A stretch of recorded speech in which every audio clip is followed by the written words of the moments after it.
if you want to make changes, you have to change your identity. Otherwise, you're just going to be stuck in who you used to be. The number one thing I learned in James Clear's book, Atomic Habits, is that your identity plays such a crucial role in determining the success you have when you're trying to implement new stuff in your life or removing, let's say, bad habits. To give you a simple example, let's say we have a friend that smokes and he's always talking about wanting to quit smoking. He says that, oh yeah, I'm smoking, but I'm trying to quit right now. How is that going to go for that guy? Like, we know that when people want to quit something, especially something addictive, such as smoking, it's going to be very hard for him to do that. And even more so because that person sees himself as a smoker. Let's take a person that wants to become a charismatic leader, wants to have the social skills able to influence people. Well, he's not very good right now because he has this craving wanting to become that person, which means he isn't that right now. He knows he's not that good. And so he's gonna say that, yeah, I'm not very good, I'm a very bad speaker, but I want to become one, a good one. That's gonna be an uphill battle that he's gonna have to face. Or take me, for example. For 1 year in my first 2 semesters of university, I was struggling a lot with getting good grades. In fact, most exams, I failed on most exams. And I got into a negative feedback loop right at the beginning of my first semester. I failed in an exam, and so I, from that moment on, saw myself as a bad student, as someone who just couldn't perform well. I thought that I was the worst in class. Kind of like the imposter syndrome. I saw everyone else as better than me. And so each and every exam I faced from there on out, I continued to see myself as a student not deserving of high grades. And so I continued to fail. So if we are to change this now, we can go back to the smoker, for example. Instead of that guy, our friend, saying that, oh yeah, I'm smoking, but I'm trying to quit, he should say that I'm not a smoker. Because a person that is trying to quit something, in this case smoking, every time he accidentally takes a cigarette to his mouth, he's gonna feel that, oh, I'm trying to stop, but I am still a smoker. That's the whole thing going on in his brain. Because his brain knows that he is a smoker. But if he takes up that very same cigarette and he has been telling himself, hey, I'm not a smoker, then suddenly there's going to be an extra line of defense against the cigarette, against the continuation of this addiction. And our guy over here who wants to become a charismatic leader, if he tells himself that I am good at speaking to people, I have charisma, then that's going to do a lot more good for him.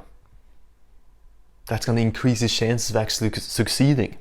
And yes, it's a lot about confidence. If you tell yourself you're good at something, it's going to be easier to do that in most cases. But sometimes we can just fool our own brains and our body to act in a way that doesn't really align with who we are, but rather the person that we want to become. So if we are to go back now to my personal example, I realized this because I was reading this book, I think prior to last summer. So after my 2 semesters, and I was about to go into my 3rd one, and I read this book and I realized, hey, I've been doing this all wrong.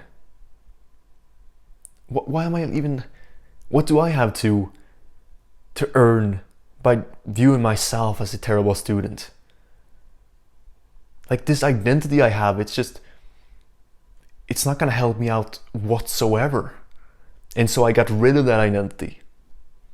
And instead, I accepted the fact that I had failed in a lot of exams. But I now chose to see myself as a person that if you put down the work, because that's a lot of the case, that's how things work. If you just do what you're supposed to do, you're gonna succeed.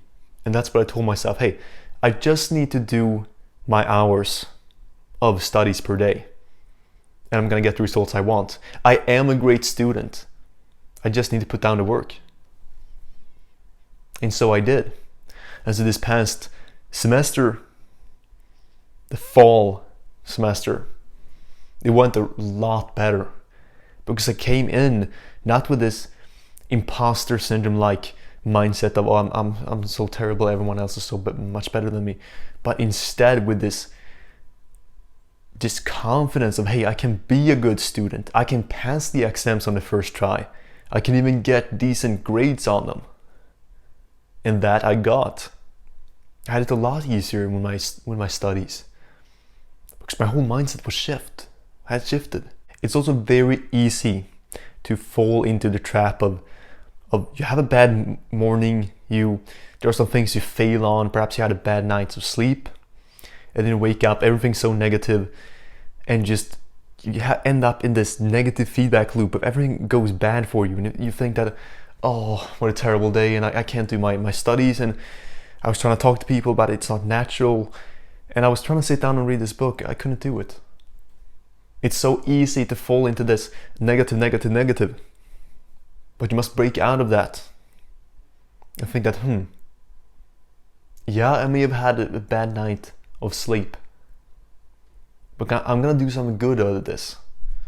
Because it's so easy to look down on yourself and think that, oh, I messed up today, or I messed up last night when I wouldn't go to bed, when I sat up and watched YouTube videos instead. I messed up. Why do I always keep doing this to myself? It's so easy to get stuck in that. But rather, we should just accept what happened. Okay, I watched YouTube videos last night, I shouldn't have done that. I'm gonna learn from that.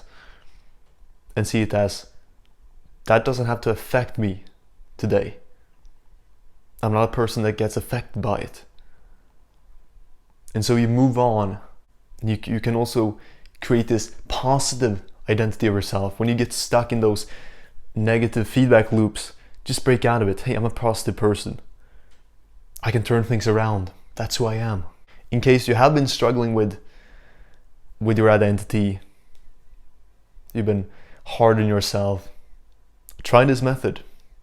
And buy the book, buy Atomic Habits if you're new to self-improvement. It's very good. It's like a starter guide, kind of. It's very good if you don't have that much experience. And probably the best habit book out there if you want to build strong, good habits and delete your bad ones. So I highly recommend it. Creating our ideal identity and removing the identity we don't want, it's part of this whole movement that we need to start and drive forward of reclaiming control of our lives. There's so many things we can't influence, so much that influences us, that wants to control us. We need to retake that control. And together we can do it. I hope this helped. And with that, I'm leaving you.